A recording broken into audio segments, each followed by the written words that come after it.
Merci d'avoir choisi RCF Sarthe. Aujourd'hui, on va parler du club Business Sarthe et je suis d'ailleurs avec trois de ses membres. À ma droite, Magali Clodon, donc vous êtes formatrice pleine conscience. Bonjour. Bonjour, Paul-Joseph. Au milieu, Valérie Boulanger, donc vous êtes pilote de la commission bien-être au sein du club Business Sarthe. Je ne dis pas ça par hasard, on va revenir là-dessus. Et chromothérapeute. Bonjour, oui, c'est ça. Et à ma gauche, on ne le présente plus pour les auditeurs de RCF Sarthe, Sébastien Vaumoron, consultant en risques psychosociaux et chroniqueur et reporter pour RCF Sarthe. Oui, effectivement, oui, bonjour. Sébastien, je vais commencer par vous. Est-ce que vous pouvez en quelques mots nous rappeler, parce que vous êtes déjà intervenu sur le sujet, ou plutôt vous aviez interviewé le président sur le sujet, qu'est-ce que le club Business Sarthe? Eh bien, le club Business Sarthe, c'est un club qui est sur le secteur de la Sarthe, pas simplement sur le Mans déjà, et qui réunit des chefs d'entreprise, des entrepreneurs, des indépendants. Le but, c'est de partager ces expériences, de créer des animations entre nous, mais aussi sur l'extérieur, avec des actions ouvertes au grand public. On aura l'occasion donc dans quelques minutes de parler de ces événements ouverts au public. Mais à la base, comment s'est créé le club? Comment se sont rencontrées ces personnes?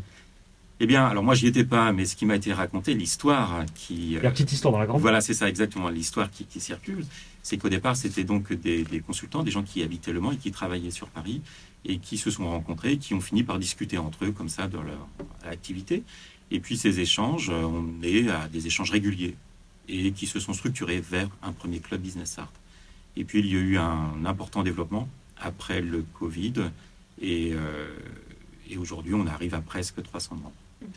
Et justement, donc, ces 300 membres se sont réunis le mois dernier en Assemblée Générale. Qui veut me parler des grandes orientations en quelques mots qui ont été définies lors de cet AG?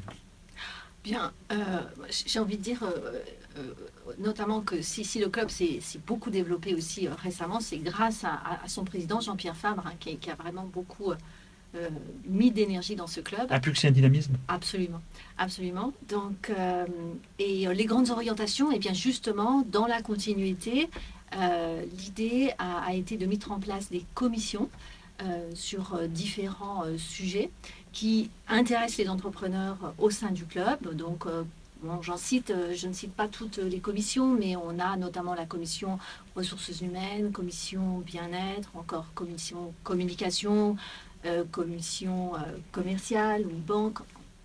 J'en oublie certaines. On aura l'occasion d'en reparler au Excusez. micro de RCF Sarthe.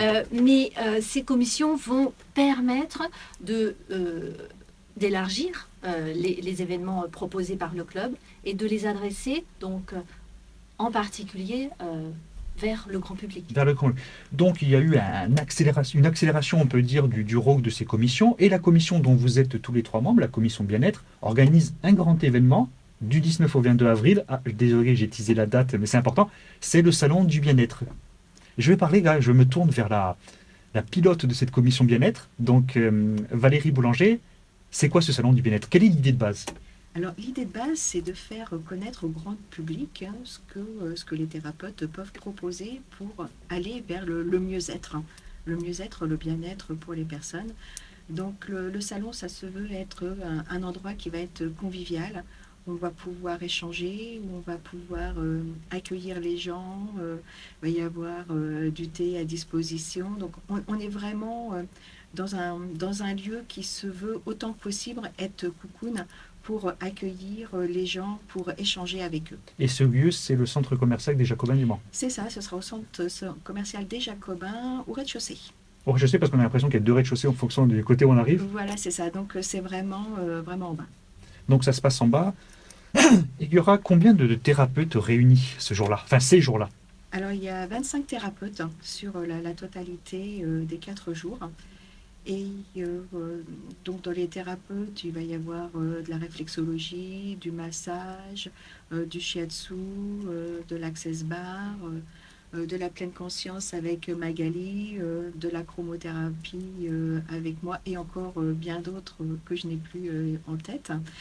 On va pouvoir aussi, on va proposer pas des ateliers, mais des séances découvertes pour les personnes qui le souhaitent. Magali, comment on s'investit dans un tel événement? Ça se prépare en amont. Oui, oui, ça se prépare dans le cadre de la commission, hein, donc qui comprend à peu près 14 membres du club, mais aussi, voilà, on va dire 6 personnes, voilà, plus particulièrement actives. Donc, Valérie en parlerait mieux que moi. Moi, je suis occupée plutôt de l'organisation du salon de l'année dernière, mais c'est l'organisation de la communication, c'est l'organisation de l'espace, de l'accueil, de qui va être présent, c'est le choix des intervenants. Voilà, c'est un peu tout ça qui est à faire. Et Magali, là, je reste avec vous. Quelle est l'idée vraiment de ce salon? C'est de se retrouver après cette période Covid, c'est vraiment ça? Oui, absolument. C'est d'abord permettre au grand public de s'y retrouver certainement un peu plus quant à tout ce qui est proposé en matière de mieux-être, de bien-être. Donc de pouvoir informer les personnes, de pouvoir permettre aux personnes de rencontrer les thérapeutes, d'aller à leur rencontre, de savoir Ce qu'est-ce que qu'ils ça font, signifie, qui ils qu'est-ce sont. qu'ils font précisément, comment, en quoi ça va consister, parce qu'on a des mots, les gens ne savent pas de quoi il s'agit.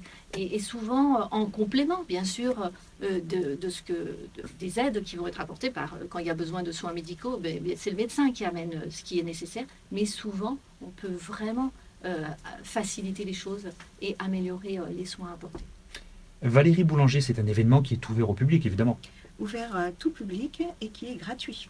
Donc on peut déambuler, on peut y aller, évidemment, vous êtes invité à y aller voir le salon du bien-être, y assister, mais sinon, c'est aux personnes qui font leurs courses, qui déambulent dans le... Toutes les personnes, voilà, vous allez faire vos courses, profitez-en pour venir voir déjà ce qu'on peut proposer, discuter avec les thérapeutes, tout simplement. Là, vous venez de dire, justement, c'est très intéressant de discuter avec les thérapeutes, mais vous-même, en tant que thérapeute, est-ce qu'il y a une émulation avec d'autres professionnels? Il y a l'ouverture au public, mais entre vous, c'est l'occasion d'apprendre à se connaître. Bien sûr, c'est d'apprendre à se connaître, et puis on s'est rendu compte aussi qu'il y avait des synergies qui pouvaient se faire aussi entre thérapeutes, et aussi le fait de ne pas être seul, parce que très souvent les thérapeutes, on est seul dans nos pratiques, et là le fait de se retrouver en salon ou à la commission, ça nous permet aussi d'échanger avec les autres. Sébastien, vous qui êtes membre également de cette commission bien-être, c'est un grand événement ce salon. Oui, c'est un événement important parce que c'est vraiment l'investissement de 6 mois de préparation. C'est la réunion de beaucoup de thérapeutes. Une synergie. Oui, tout à fait. Et puis, c'est l'ouverture sur le public aussi pour des pratiques thérapeutiques qui sont parfois méconnues, voire inconnues du grand public. Et donc, c'est vraiment une occasion de découverte vraiment pour les personnes. Oui. Donc ce salon du bien-être, on va juste rappeler les dates et les lieux, tout simplement. Tout simplement, du 19 au 22 avril, au rez-de-chaussée du centre commercial des Jacobins. De 10h à 18h. Donc la commission du bien-être, elle est très active. Et dans la foulée de ce salon du bien-être, vous allez organiser également des mardis du bien-être, c'est ça? C'est ça, les mardis du bien-être vont être le premier mardi de chaque mois. Donc ça va être à l'atelier du Cœur des Artistes, rue Barbier, de 18h30 à 19h30. Donc toujours un moment convivial, avec thé, café à disposition, bien évidemment. Et il y aura un thème à chaque fois. Le format, ça sera une intervention, une présentation de 10, 15, 20 minutes, et puis des échanges avec les participants, avec la salle. Magali Clodo, quand on pense club business, on pense plus à des messieurs avec des costards qui parlent de business. Là, on parle de thérapeutes. Comment on crée le lien? Comment on arrive à s'investir, à s'ouvrir au public, justement, quand on est membre d'un club business? C'est peut-être la spécificité de celui dont vous êtes membre? Non, alors ça n'est pas la spécificité, mais en fait c'est la spécificité de ce qui se passe aujourd'hui et du besoin de bien-être. Il y a du besoin de bien-être de la part du grand public, notamment en raison donc de la sortie de crise sanitaire que l'on vit aujourd'hui, mais aussi du climat anxiogène global, donc qui a besoin de soutien. Nécessairement, eh bien, il y a des professionnels qui se présentent en face. Aujourd'hui, le marché du bien-être, c'est 288 000 entreprises en France, selon l'INSEE, donc 500 000 salariés. Évidemment, c'est aussi des chefs d'entreprise. Alors, nous, sur le salon, on aura majoritairement des indépendants, des thérapeutes, mais pas seulement. Donc, ça devient... Oui, en tout cas, en tant qu'entrepreneur, moi, j'ai adhéré au Club Business Art en tant que thérapeutes et c'était assez nouveau. Hein. Mais petit à petit, avec le salon du bien-être qui s'est produit l'année dernière, des professionnels du bien-être sont arrivés dans le club et ils font des petits, voilà, tout simplement. C'est aussi le côté de ne pas être seul. Tout simplement. C'est ça aussi, tout simplement. Se réunir. C'est que de se retrouver avec des chefs d'entreprise, même si nous, on est indépendants, de se rendre compte qu'en fin de compte, le chef d'entreprise, il a la même problématique que nous, on peut avoir. Donc le club Business Art, il est vraiment intéressant pour ça, pour cette convivialité et cet échange et ce partage qu'on peut faire, même si on a des corps de métier qui sont complètement différents. Oui, Magali, tu fais un dernier mot? Pardon. Oui, et dans le club, en fait, aussi, en tout cas, moi, quand je suis venue au club Business Art, j'y venais pour moi, mais aussi parce que, en tant que thérapeute, je ne m'adresse pas aujourd'hui, le salon du bien-être s'adresse au grand public, mais dans mon activité, je m'adresse aussi aux dirigeants et aux salariés en particulier. Tiens, Beaumeron, vous qui travaillez justement, c'est votre cœur d'activité sur les risques psychosociaux en entreprise, on s'en doute que vous allez souscrire à ce discours. C'est vraiment important que le chef d'entreprise, que le salarié se sente bien s'il veut être productif, être actif, être heureux. Oui, alors pas seulement être productif et actif, Et heureux. simplement et heureux, et tout simplement rester dans l'entreprise. Déjà, le turnover est souvent associé, bien sûr, à des problèmes d'organisation, de management, etc., mais aussi au bien-être qu'il y a ou pas à être dans l'entreprise. Oui. Pour conclure, donc je reviens, le salon du bien-être du 19 au 22 avril, 10h-18h au centre des Jacobins du Mans. Merci à tous les trois. Merci Merci. beaucoup.